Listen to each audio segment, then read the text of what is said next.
আলসারের ব্যথায় কষ্ট পাচ্ছেন?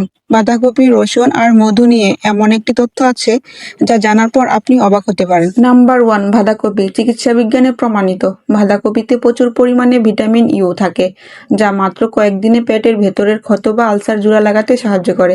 প্রতিদিন সকালে অর্ধেক কাপ কাঁচা বাঁধাকপির রস দারুণ কার্যকরী। নাম্বার 2, কাঁচা রসুন। আলসারের অন্যতম প্রধান কারণ এইচ পাইলোরি নামক ব্যাকটেরিয়া। রসুনে থাকা শক্তিশালী অ্যান্টি ব্যাকটেরিয়াল উপাদান এই ক্ষতিকর ব্যাকটেরিয়াকে ধ্বংস করে। প্রতিদিন সকালে 1 কোয়া কাঁচা রসুন চিবিয়ে বা পানির সাথে গিলে খেতে পারেন। নাম্বার 3, খাঁটি মধু ও হালকা গরম পানি। মধু প্রাকৃতিক অ্যান্টিসেপটিক হিসেবে কাজ করে। প্রতিদিন সকালে খালি পেটে 1 গ্লাস হালকা গরম পানিতে 1 চামচ মধু মিশিয়ে খেলে পেটের ভেতরের জ্বালাপোড়া দ্রুত শান্ত হয়।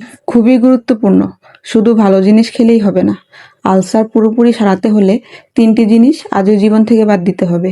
প্রথমত, অতিরিক্ত তেল মশলা এবং ভাজাপোড়া খাবার, এগুলো পেটে অ্যাসিডের আগুন জ্বালিয়ে দেয়। দ্বিতীয়ত, খালি পেটে চা কফি খাওয়া একদম বন্ধ করুন। তৃতীয়ত এবং সবচেয়ে গুরুত্বপূর্ণ, ডাক্তারের পরামর্শ ছাড়া যত্রতত্র ব্যথানাশক ওষুধ বা পেন কিলার খাওয়া বন্ধ করুন। এটি পেটের চামড়া পুড়িয়ে আলসার তৈরি করে।